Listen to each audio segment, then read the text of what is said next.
ॐ नमो विघ्नराजाय सर्वसौख्यप्रदायिने दुष्टारिष्ट विनाशाय पराय परमात्मने लंबोदरं महावीर्यं नगायगो पशोभितम् अर्धचन्द्रधरं देवं विघ्नव्यः विनाशनम् ॐ ह्रां ह्रीं ह्रूं ह्रें ह्रूं ह्रं हेरम्बाय नमो नमः। सर्वसिद्धिप्रदोऽसि त्वं सिद्धिबुद्धिप्रदो भवम् चिन्तातार्थप्रदस्वत्व सततं हिं मोदकप्रियं सिन्धूरारुणवस्त्रच्छ पूजितो वरदायका इदं गणपतिस्तोत्रम् यः पठेत भातिमाननरः तस्य देहच्च देहं च स्वयं लक्ष्मीर्णमुञ्चते।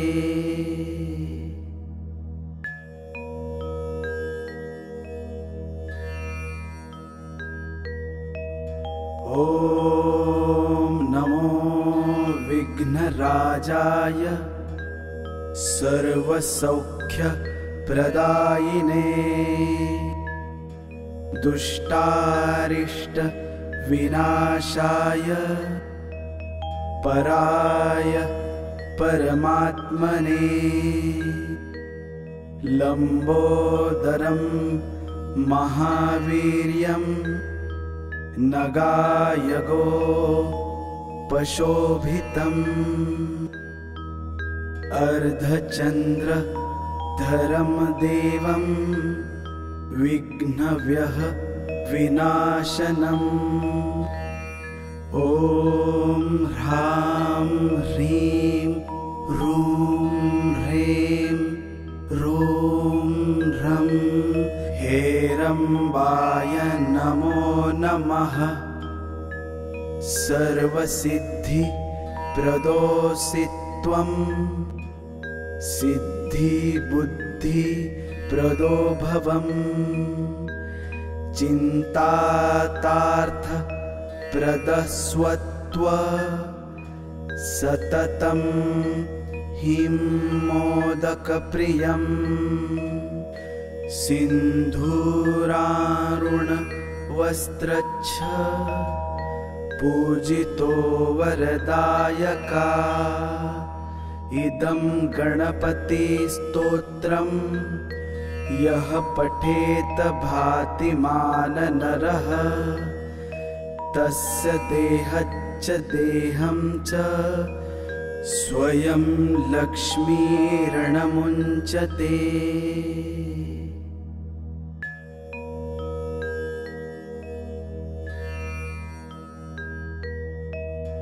ॐ नमो विघ्नराजाय सर्वसौख्यप्रदायिने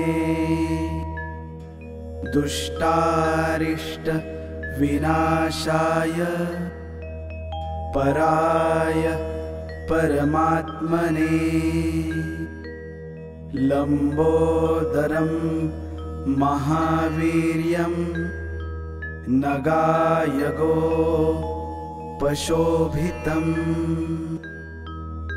अर्धचन्द्रधरं देवं विघ्नव्यः विनाशनम् ॐ ह्रां ह्रीं ह्रूं ह्रें ह्रूं ह्रं हेरम्बाय नमो नमः। सर्वसिद्धिप्रदोऽसि त्वं सिद्धिबुद्धिप्रदो भवम्। चिन्तातार्थप्रदस्वत्व सततं हिं मोदकप्रियम्। सिन्धूरारुणवस्त्रच्छ पूजितो वरदायका। इदं गणपतिस्तोत्रं यः पठेत भातिमान नरः। तस्य देहच्च देहं च स्वयं लक्ष्मीर्णमुञ्चते।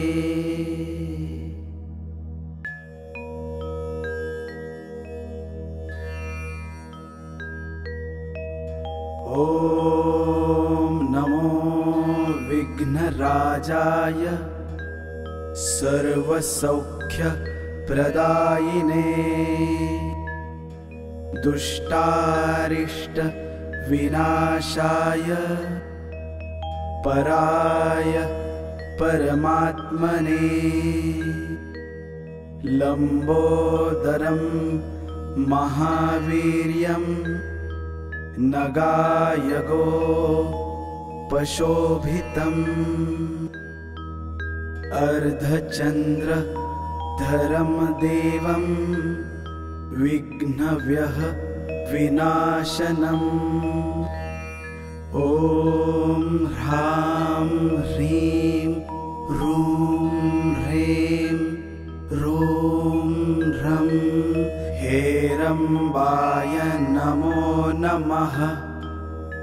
सर्वसिद्धिप्रदोऽसि त्वं सिद्धिबुद्धिप्रदो भवम्।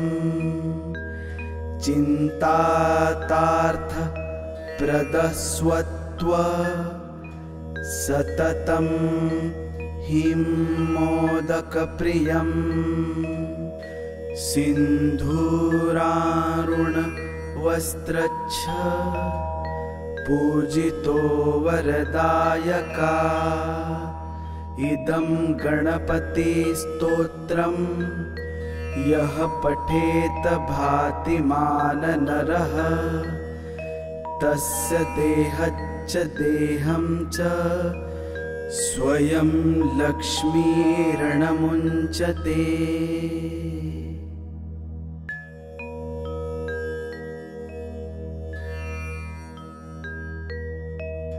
ॐ नमो विघ्नराजाय सर्वसौख्यप्रदायिने।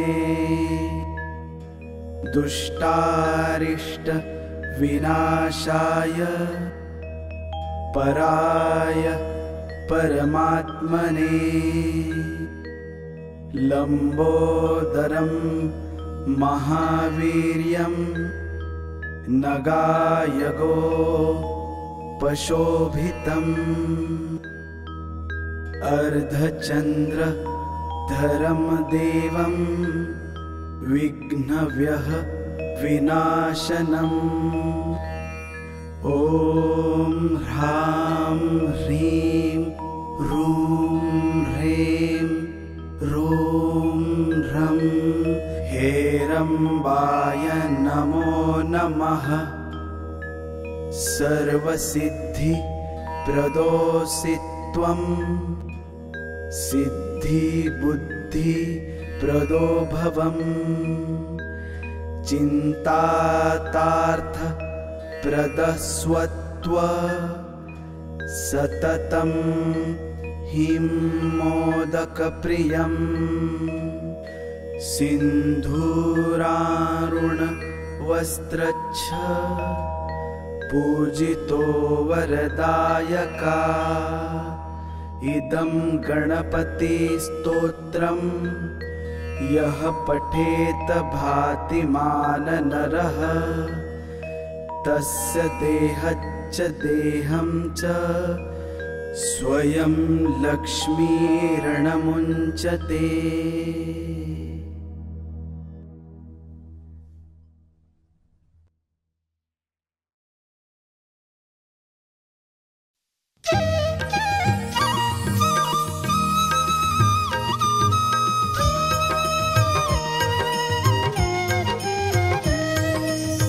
गणनायकं गजमुखं देवैकदन्ताय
समप्रभ निर्विघ्नं कुरु मे देव सर्वकार्येषु सर्वदा। वक्रतुण्ड महाकाय सूर्यकोटि समप्रभा निर्विघ्नं कुरु मे देव सर्वकार्येषु सर्वदा। वक्रतुण्ड महाकाय सूर्यकोटि समप्रभा निर्विघ्नं कुरु मे देव सर्व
समप्रभ निर्विघ्नं कुरु मे देव सर्वकार्येषु सर्वदा।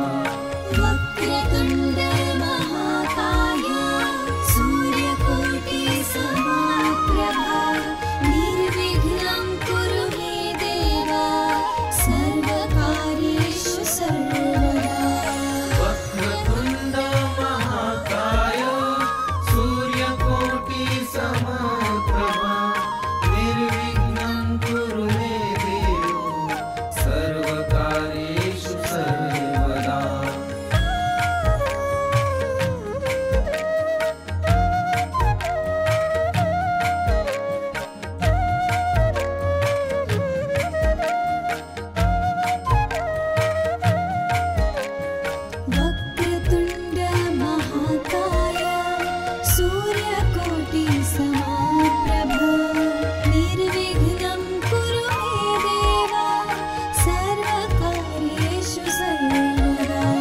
वक्रतुण्ड महाकाय सूर्यकोटि समप्रभा निर्विघ्नं कुरु मे देव सर्वकार्येषु सर्वदा। वक्रतुण्ड महाकाय सूर्यकोटि समप्रभ निर्विघ्नं कुरु मे देव सर्वकार्येषु सर्वदा। वक्रतुण्ड महाकाय सूर्यकोटि समप्रभा निर्विघ्नं कुरु मे देव सर्वकार्येषु सर्वदा। वक्रतुण्ड महाकाय सूर्यकोटि समप्रभा निर्विघ्नं कुरु मे देव सर्वकार्येषु सर्वदा। वक्रतुण्ड महाकाय सूर्यकोटि समप्रभा निर्विघ्नं कुरु मे देव सर्वकार्येषु सर्वदा। वक्रतुण्ड महाकाय सूर्यकोटि समप्रभ निर्विघ्नं कुरु मे देव सर्वकार्येषु सर्वदा। वक्रतुण्ड महाकाय सूर्यकोटि समप्रभ निर्विघ्नं कुरु मे देव सर्वकार्येषु सर्वदा। वक्रतुण्ड महाकाय सूर्यकोटि समप्रभ निर्विघ्नं कुरु मे देव सर्वकार्येषु सर्वदा।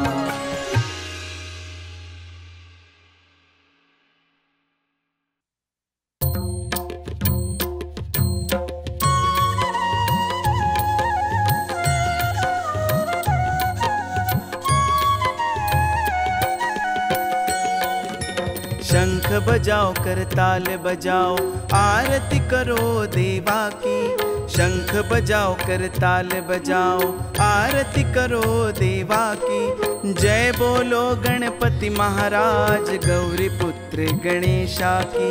जय बोलो गणपति महाराज गौरी पुत्र गणेशा की। जय बोलो गणपति महाराज गौरी पुत्र गणेशा की। जय बोलो गणपति महाराज गौरी पुत्र गणेशा की।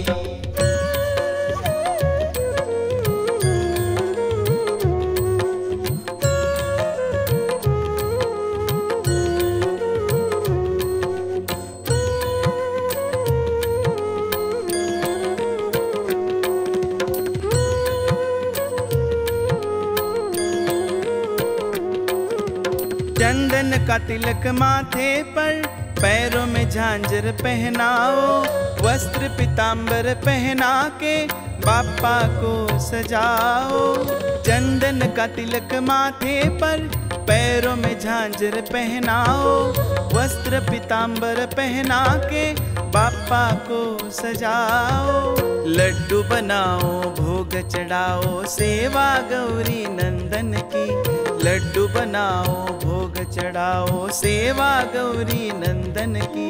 जय बोलो गणपति महाराज गौरी पुत्र गणेशा की। जय बोलो गणपति महाराज गौरी पुत्र गणेशा की। जय बोलो गणपति महाराज गौरी पुत्र गणेशा की। जय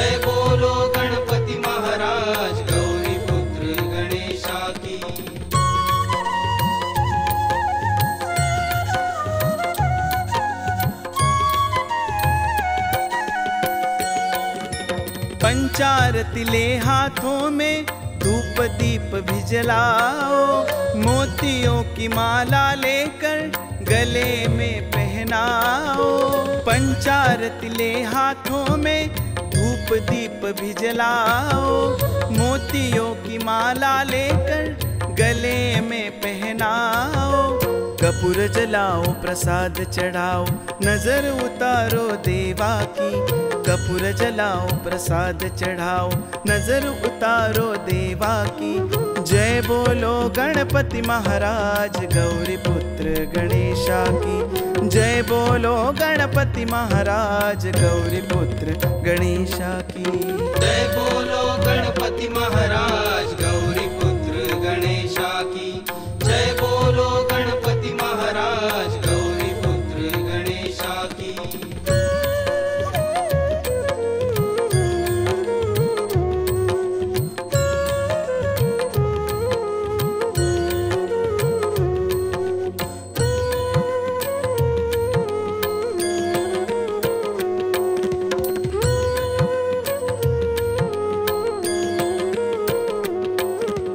कान में कुंडल माथे पे मुकुट देवा को पहनाओ, फूल हार की माला बना के मंदिर को सजाओ।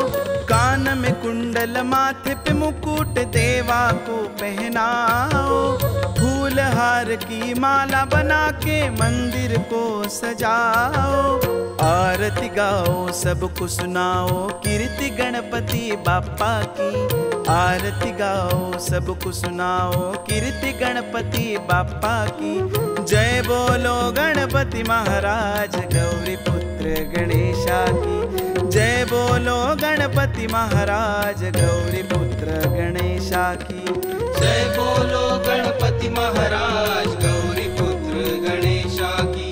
जय बोलो गणपति महाराज गौरी पुत्र गणेशा की। जय बोलो गणपति महाराज गौरी पुत्र गणेशा की।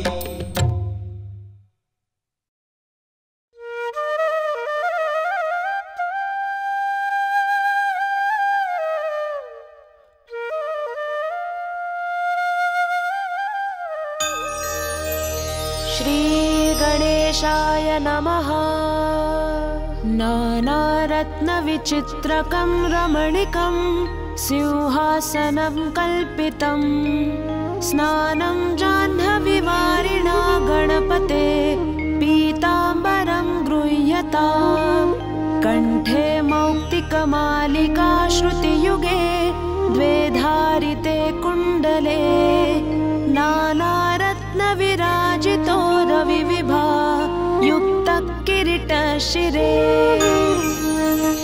भाले चर्चितकेशरं मृगमदा मोदाङ्कितं चन्दनं, नानावृक्षसमुद्भवं सुकुसुमं मान्दारदुर्वाशमीः। कुल्लोद्भवधूपकं विरचितं दीपं त्वद्ग्रे स्थितं, स्वीकृत्य गणेशभक्षं जम्बूफलं दक्षिणां। साष्टाङ्गं प्रणतोऽस्मि ते मम कृता पूजा गृहाण प्रभो। मे कामः सततं तवार्चनविधौ बुद्धिस्तवालिङ्गने। स्वेच्छा ते मुखदर्शने गणपते भक्तिस्तु पदाम्बुजे। प्रसीद मम पूजने गणपते मम वाञ्छा तव दर्शने। माता गणेशश्च पिता गणेशो भ्राता गणेशश्च सखा गणेशः।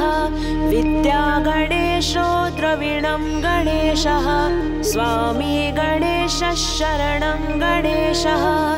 ईतो गणेशः परतो गणेशः, यतो यतो यामि ततो गणेशः।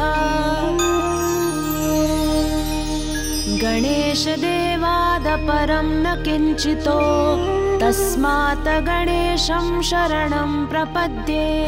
इति श्रीगणेश मानसपूजा सम्पूर्णम्।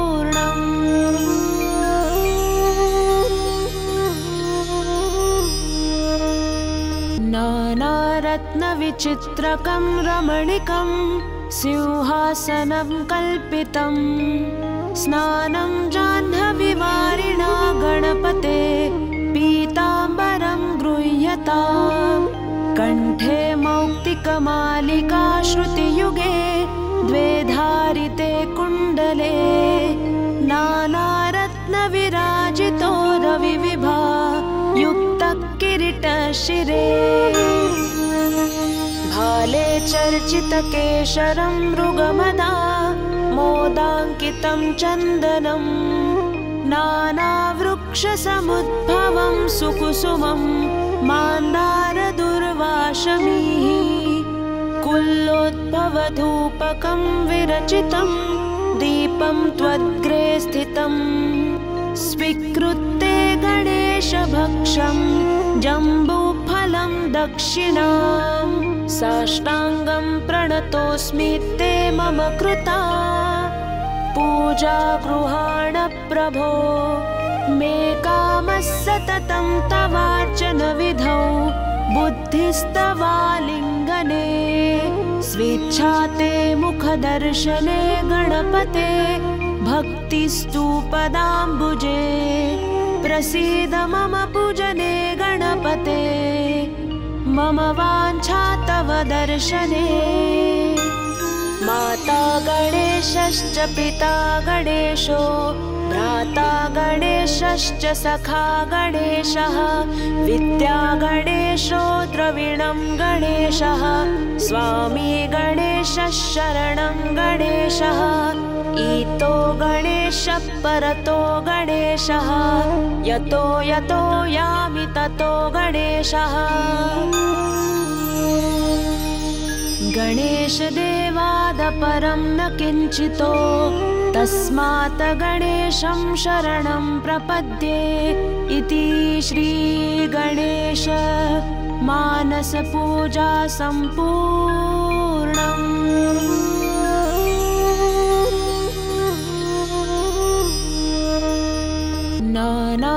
नानारत्नविचित्रकं रमणीकं सिंहासनं कल्पितं स्नानं जाह्नवीवारिणा गणपते पीताम्बरं गृह्यताम् कण्ठे मौक्तिकमालिका श्रुतियुगे द्वे धारिते कुण्डले नानारत्नविराजितो रविविभा युक्तः किरीटशिरे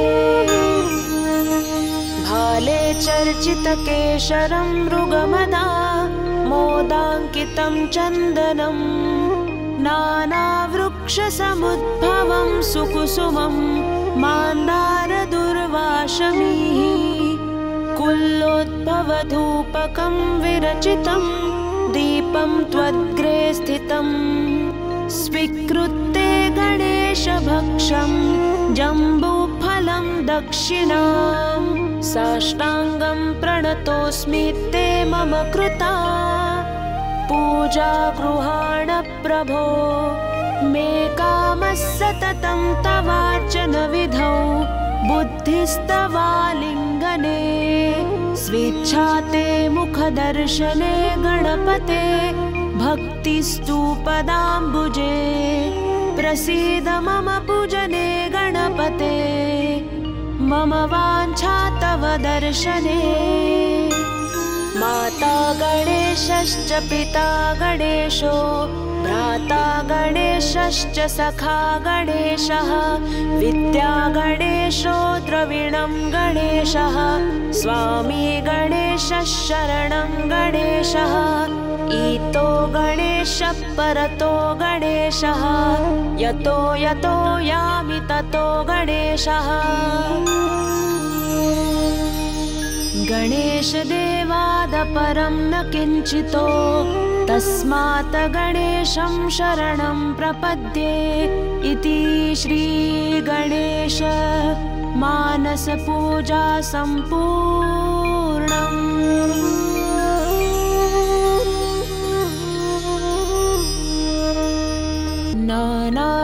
नानारत्नविचित्रकं रमणीकं सिंहासनं कल्पितं स्नानं जाह्नवीवारिणा लतां कण्ठे मौक्तिकमालिका श्रुतियुगे द्वे धारिते कुण्डले नानारत्नविराजितो रविविभा युक्तकिरीटशिरे भाले चर्चितकेशरं मृगमदा मोदाङ्कितं चन्दनं नानावृक्षसमुद्भवं सुकुसुमं मान्दारदुर्वाशमीः कुल्लोद्भवधूपकं विरचितं दीपं त्वद्ग्रे स्थितं स्वीकृत्य गणेशभक्षं जम्बूफलं दक्षिणां साष्टाङ्गं प्रणतोऽस्मि ते मम कृता पूजा गृहाण प्रभो मे कामः सततं तवार्चनविधौ बुद्धिस्तवालिङ्गने स्वेच्छा ते मुखदर्शने गणपते भक्तिस्तु पदाम्बुजे प्रसीद मम पूजने गणपते मम वाञ्छा तव दर्शने माता गणेशश्च पिता गणेशो भ्राता गणेशश्च सखा गणेशः विद्या गणेशो द्रविणं गणेशः स्वामी गणेशः शरणं गणेशः ईतो गणेशः परतो गणेशः यतो यतो यामि ततो गणेशः गणेशदेवादपरं न किञ्चितो तस्मात् गणेशं शरणं प्रपद्ये इति श्रीगणेश मानसपूजा सम्पूर्णम्।